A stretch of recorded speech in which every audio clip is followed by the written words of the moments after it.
mulai belajar, jangan lupa cuci tangan dan juga berdoa. Hari ini kita belajar ilmuwan yang mengubah dunia.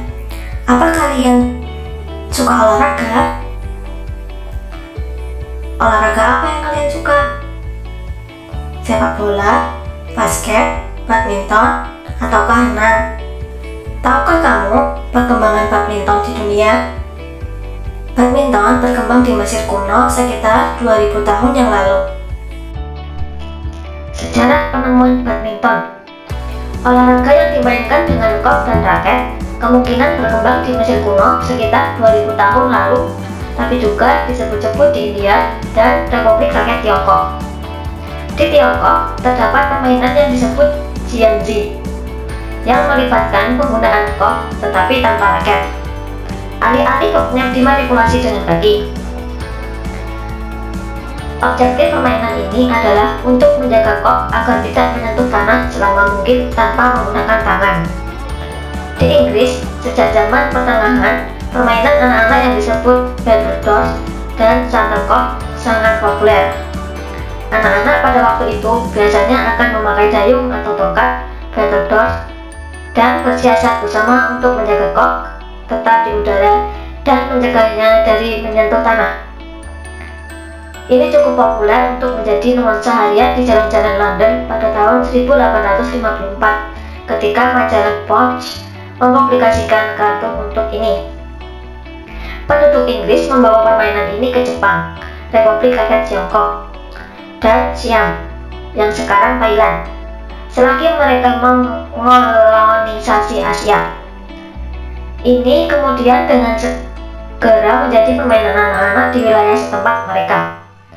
Olahraga kompetitif bulu tangkis diciptakan oleh petugas tentara Britania di Pun, India pada abad ke-19 saat mereka menambahkan jaring dan memainkannya secara bersaing. Oleh sebab kota pun dikenal sebelumnya sebagai Pona, permainan tersebut juga dikenal sebagai Pona pada masa itu. Para tentara membawa permainan itu kembali ke Inggris pada 1850-an. Olahraga ini mendapatkan namanya yang sekarang pada 1860 dalam sebuah pamflet oleh Isaac Spark, seorang penyalur permainan Inggris, berjudul Badminton Battledore A New Game. Battledore bulu tangkis sebuah permainan baru.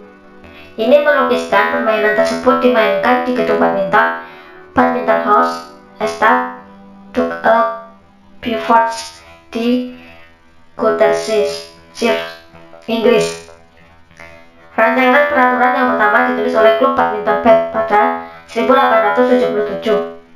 Asosiasi bulu tangkis Inggris dibentuk pada 1893 dan kejuaraan internasional pertamanya berunjuk gigi pertama kali pada 1899 dengan kejuaraan All England.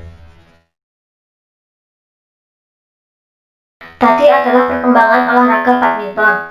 Setelah kita mempelajari bersama, tulislah pokok pikiran dari teks sejarah penemuan badminton.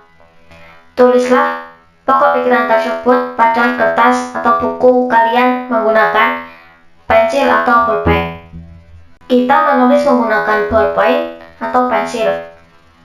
Apakah kalian tahu asal-usul dari pensil? Asal-usul pensil adalah pensil si kecil yang amat penting. Pernahkah terbayang olehmu gimana sih manusia bikin tanda dan tulisan sebelum ditemukannya pensil? Bagaimana proses penemuan pensil hingga menjadi bentuk seperti sekarang dengan proses pembuatan yang lebih modern?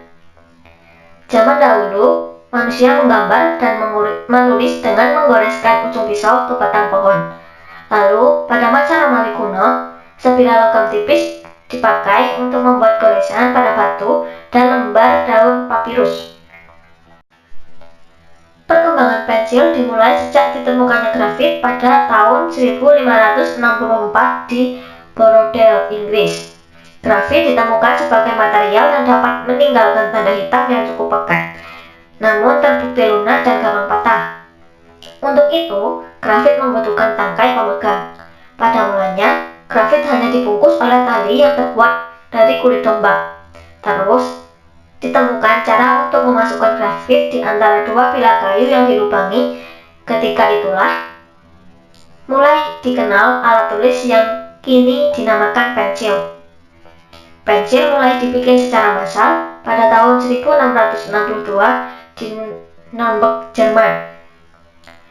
Selanjutnya, mulai abad 19, Faber-Castell, Lyra, Staedtler, dan perusahaan-perusahaan lain mengembangkan pensil buat alat tulis secara besar.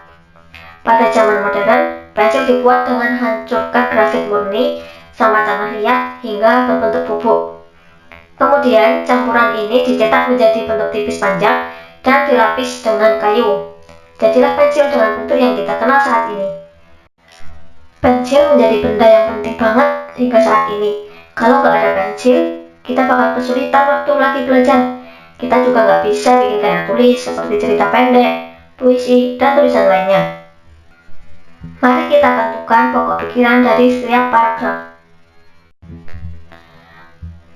Pokok pikiran dari paragraf pertama yaitu proses penemuan pensil.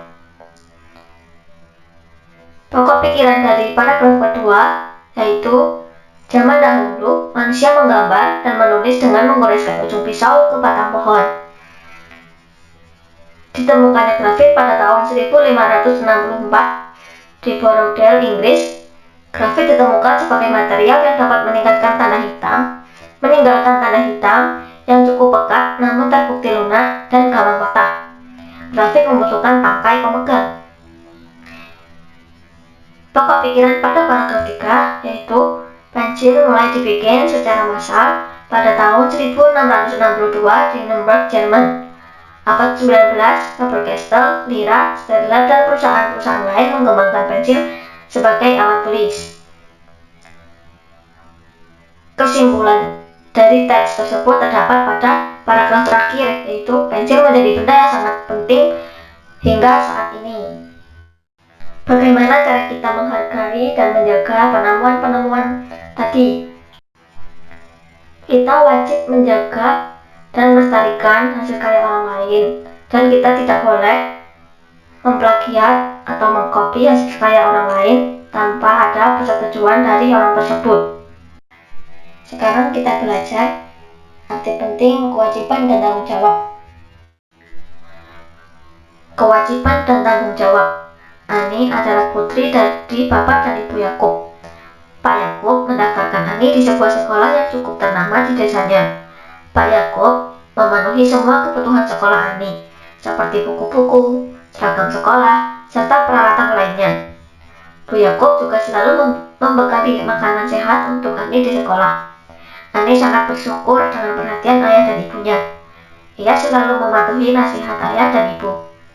Ani juga rajin sekolah, rajin belajar, dan mengerjakan tugas sekolah tanpa perlu diingatkan.